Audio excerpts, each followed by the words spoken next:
You know how World War I gets boiled down to that one gunshot in Sarajevo? Yeah, Archduke Franz Ferdinand gets popped, alliances kick in, and boom, millions dead in the mud. But what if I told you the real spark wasn't a bullet? It was a checkbook. A handful of bankers, huddled in smoke filled rooms from London to New York, scribbled loans worth billions in today's money that turned a Balkan squabble into the bloodiest mess humanity ever cooked up. And the kicker? They funded both sides. Stick around, because by the end, you'll see why your history textbook skipped this, and how it echoes in every war debt we fight today. All right, let's rewind to 1914. Europe's a powder keg. Nationalism's raging, militaries are flexing, and yeah, that assassination lights the fuse. But peel back the propaganda posters, and you will find something way more sinister. A financial arms race that had been brewing for decades. I'm talking empires drowning in debt from gobbling up colonies, gold standards creaking under the weight of industrial greed, and a web of secret treaties that weren't about borders. They were about bottom lines. Picture this: Britain and France, the old guard, sitting on massive colonial halls in Africa and Asia, sucking in raw materials like rubber and oil to feed their factories. But they're leveraged to the hilt, debts from endless imperial adventures piling up. Germany? The upstart, industrial powerhouse, late to the colonial party, desperate for scraps in Morocco and the Middle East to fuel its steel mills. Russia and Austria-Hungary? Crumbling giants, borrowing just to keep their multi-ethnic empires from fracturing. And pulling the strings? Not kings or kaisers, but the merchant banks of the City of London, Rothschilds, Barings, Morgans, lending at rates that'd make a loan shark blush. By 1914, the global economy is this fragile web tied to the gold standard. Every nation's currency backed by bullion, meaning one hiccup in trade or tariffs, and gold flows out like blood from a wound. Imperial rivalries weren't just ego trips, they were economic lifelines. Britain blocks German ships in the North Sea. That's not Navy games, that's starving Berlin's exports, crashing their banks. And here's the mind blower we're unpacking today. These financial feuds didn't just make war inevitable, they financed it. From J.P. Morgan's $500 million lifeline to the Allies that tipped U.S. neutrality, to Germany's desperate gold grabs from its own allies. But wait, did these bankers know what they were unleashing? Or was it just business? Hang tight, the receipts are coming and they're wilder than you think. Hey, Shalom. I'd like to start out by giving all glory, praise, and honor to Yahweh, Bahasham, Yahweh Shai, Bahasham, Rakah, Wadash. Double honors to the elders and apostles of the Great Millstone. Shalom to the elect of Israel. This is the Mayim in Atlanta, and you just saw a clip from the Coin Financials going into how bankers started World War One.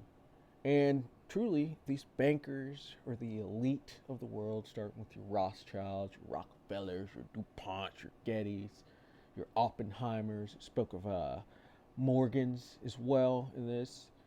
This is your problem of the earth, and these are who our sermons and our teachings are truly aimed at. We're not so concerned about your smaller, run-of-the-mill Edomite, who the Edomites are so-called white people, so-called Caucasians, including the small hatters. These are the biblical Edomites, the wicked within the scriptures. But of these Edomites, the bankers, the elite of them, are really the ones that are pulling the strings and who are the true problem. This is the true wicked. These people drink blood and sacrifice children and then go out to the public and pretend like they're good people and have you under an enchantment thinking that they are decent people, but they are not. And this spell, this enchantment that they've had us under is wearing off. People are waking up. That's why you have something like this, the bankers who secretly started World War One. When you go through school, you always hear about Franz Ferdinand being assassinated, and that's what kicked it off. No, they bet on both sides. They start these wars. They bring these wars. They were ordained to bring these wars because they are the wicked. They are that red horse in Revelation. They are destruction. They're nothing more. They're just destroyers. But we're coming to their end. They're being exposed. The understanding of who they are is actually out there if you're listening, which I know if you're listening to this lesson, you're most likely of the circumcision and know exactly who they are. But if you don't, these are the biblical Edomites, the sons and daughters of Esau, Edom. And they brought nothing but wickedness to this earth. But their time of rulership is on its way out. They won't be able to bet on both sides of the war anymore, which that's how the Rothschilds made their fortune, from betting on both sides of the war, especially that I think it was Waterloo with Napoleon. Correct me if I'm wrong, but yeah, these are the wicked.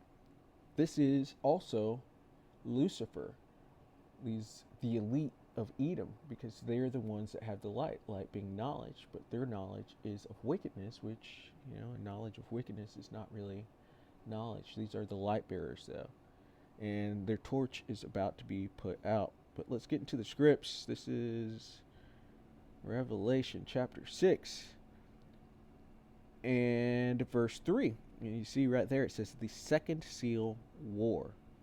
And when he had opened the second seal, I heard the second beast say, come and see. And there went out another horse that was red. Who was red within the scriptures? Edom. Edom actually means red. And as we know, they had a temporary blessing of the fatness of the earth.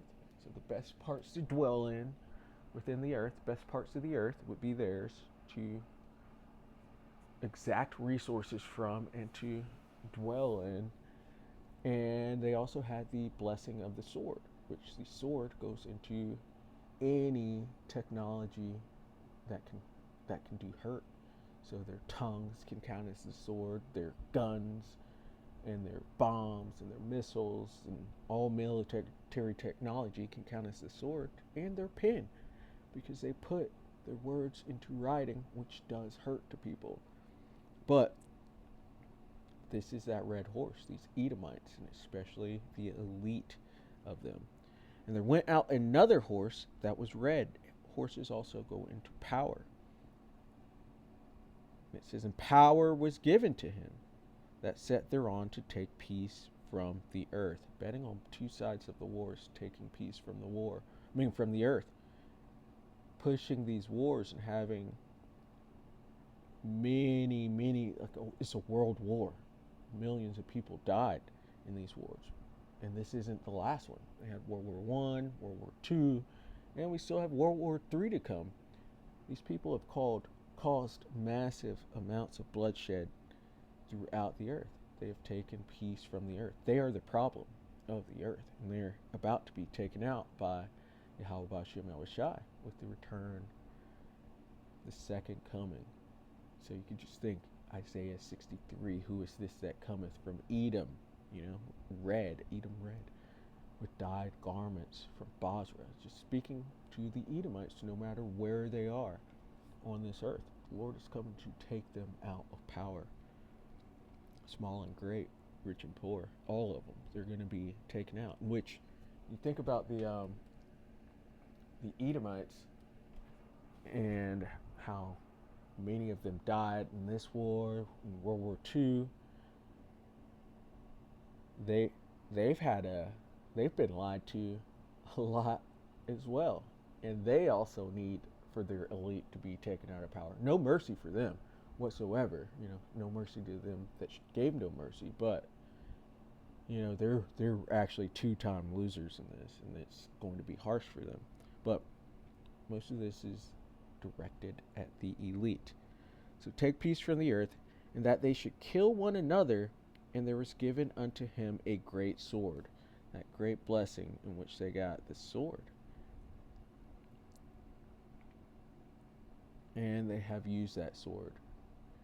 Revelation 9 and verse 11. And they had a king over them. This king is going into Kaiser Wilhelm. And actually this whole chapter, or not the whole chapter, but most of it is going into World War I. So from the first verse down to 12 here, this is going into World War I. And that's what the video we just saw was going into how these bankers started this war. It says, and they had a king over them, Kaiser Wilhelm, who was critical in World War One, which is the angel of the bottomless pit. The bottomless pit being Europe, because it lacks resources. It says, whose name in the Hebrew tongue is Abaddon, but in the Greek tongue hath his name Apollyon. Apollyon goes into destroyer. And the Edomites in general are destroyers. They're complete destroyers. Just think Habakkuk 2 and verse 5. It says, one woe is past. So the first world war, World War One, is past. And behold, there come two woes more hereafter. So World War Two, which is already, at this point, has already happened. And we are at the cusp of World War Three. These people are a warlike people. That's what they do.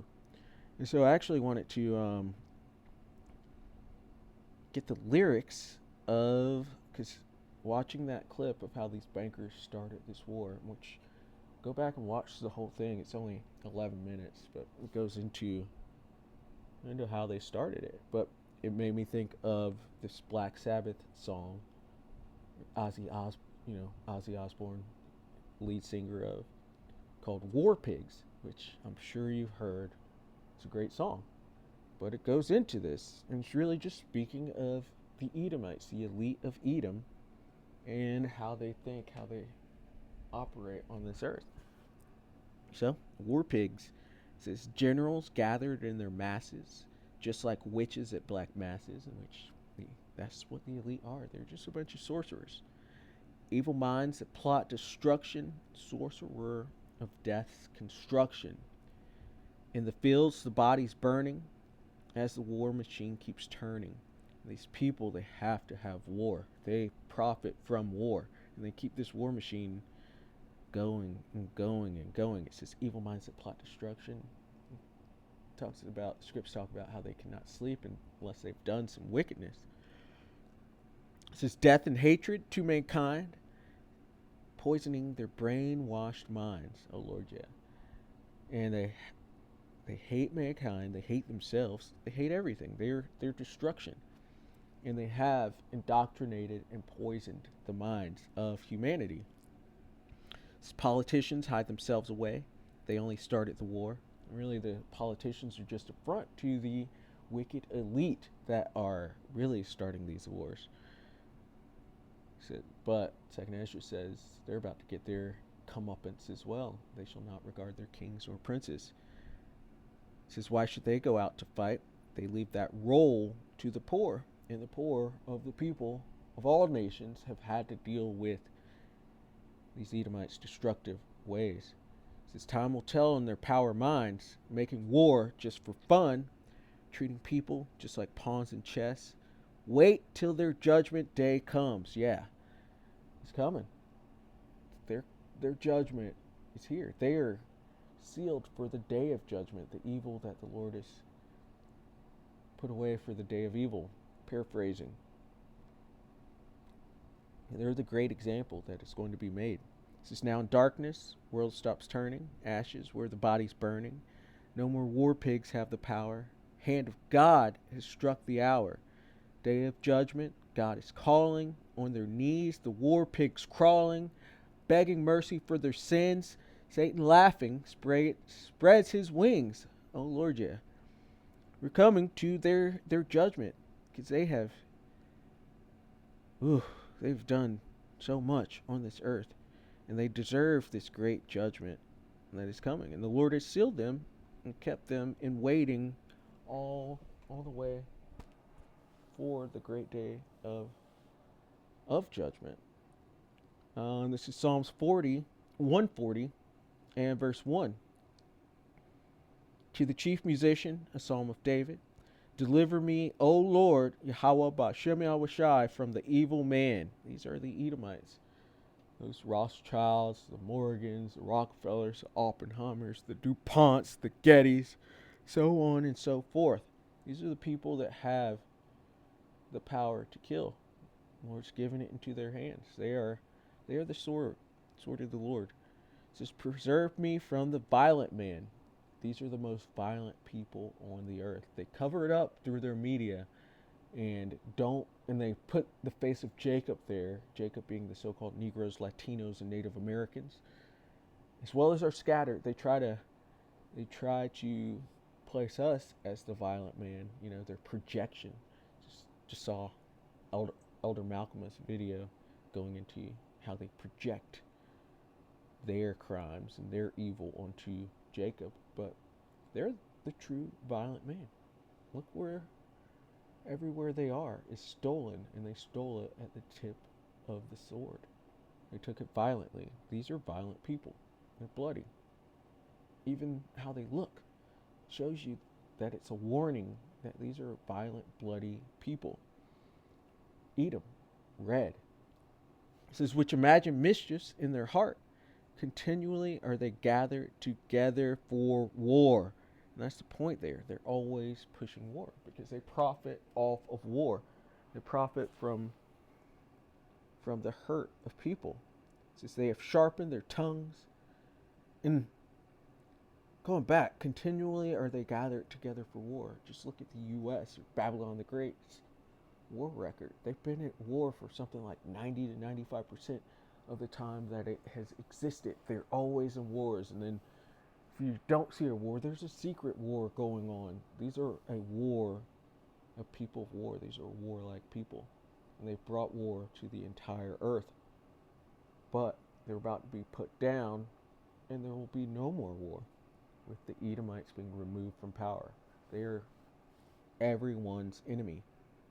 It says they have sharpened their tongues like a serpent. I was saying earlier, their words, they use their words to get these wars going. They use their pen to get these wars going. They have it says his words were smooth as butter. They have a way with words to get people to join unto them in their violent ventures.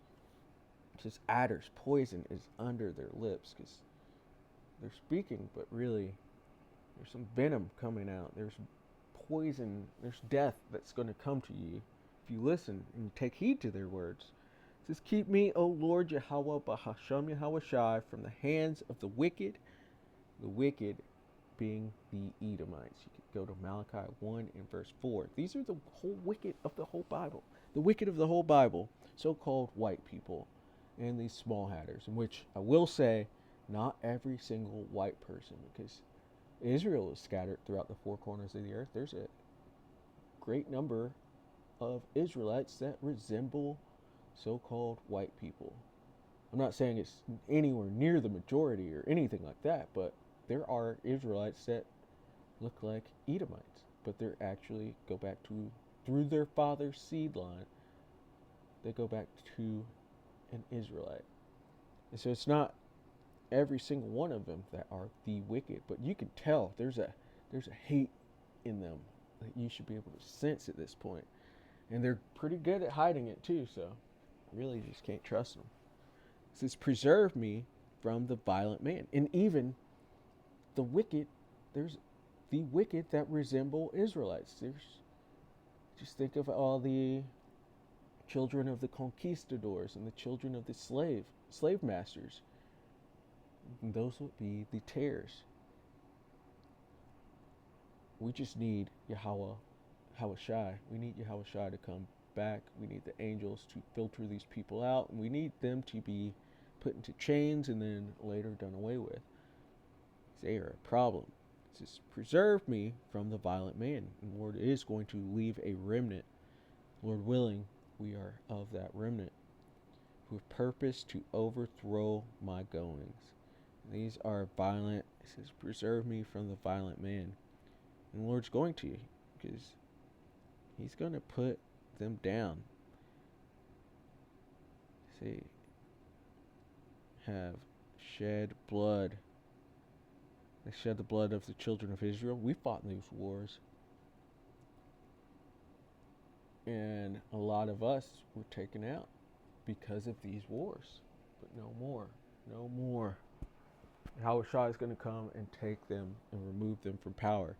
He's going to take the violent man out. Ezekiel 35 and verse 5 says, because thou hast had a perpetual hatred and hast shed the blood of the children of Israel. Remember, Jacob and Esau were twin brothers, but their jealousy, their hatred for us has made it null and void. It doesn't matter that they were our brother at one point. So we could have been close, but they, because of their actions, we can't be. They are mortal enemies, and they cannot be forgiven for the amount of blood that has been shed and the things that they have done. They can't be forgiven for it. So this is their end is coming. It has, because thou hast had a perpetual hatred and hast shed the blood of the children of Israel by the force of the sword, so through their blessing, in the time of their calamity, when we were going down, the Babylonians, he's always been there for all of our downfalls and has made sure it was complete. It says, in the time that their iniquity had an end. So even after slavery, that's when the lynchings kicked up even more. That's when the segregation, which, not going into segregation, but just their treatment of us and their underhand treatment through their laws and their media, they laid it on even thicker then, in the time that their iniquity had an end. They laid it on thick. They couldn't stop. It says, therefore, as I live, saith the Lord power, I will prepare thee unto blood, and blood shall pursue thee. So they have shed all this blood, even through their tongues, through the pen. They've shed a lot of blood through their military technology. So actually, hand on hand as well, they've shed tons of blood. It says, I will prepare thee unto blood, and blood shall pursue thee. So it's all about to turn on you, Esau. It says, thou hast not hated blood, even blood shall pursue thee. They're the violent man. You can't hate blood and be a violent man. They drink it. They love it. They love this blood. It says, thus will I make Mount Seir, and that's their original habitation, but they were given the fatness of the earth, so they spread out to the four corners of the earth, just like a green bay tree. All their wickedness they brought with them. But Mount Seir is speaking of the people, just like Jerusalem's a people before it's a place. Mount Seir is a people before it's a place as well. It says, thus will I make Mount Seir most desolate, and cut off from it him that passeth out, and him that returneth. They're the only nation that will not receive any mercy from the Lord. They're going to be completely cut off, as in their whole seed line taken off of this earth, and it will never return. Done. Gone. Forever. Just a great example of how not to be. And I will fill his mountains with his slain men. In thy hills and in thy valleys and in all thy rivers shall they fall that are slain with the sword. They're going to be taken out in World War III, and Yahushua is coming with his whole armada of chariots. He cometh with clouds, and every eye shall see. And he's going to take them out. The slain of the Lord shall be many. It says, I will make thee perpetual desolations, and thy cities shall not return, and ye shall know that I am the Lord. Thy city shall not return. Isaiah 14:21, prepare slaughter for his children, for the iniquity of their fathers, that they do not rise nor inhabit the cities thereof. You're going to be taken out, Esau. And it is coming. It's going to be a great and terrible day for you. So, you shouldn't have done it. But the Lord put it on your spirit to do it. And it's all good. Or it will be all good once you receive your judgment, which is 1,000 long, harsh years of captivity. And then you're going to be made desolate. Most desolate. You're going to be cut off. And so, Lord willing, that was edifying. I'd like to give all glory, praise, and honor to Yahweh, Bahasham, Yahweh Shai, Bahasham, or Chawadash. Double honors to the elders and apostles of the great millstone. Shalom to the elect of Israel. Shalom.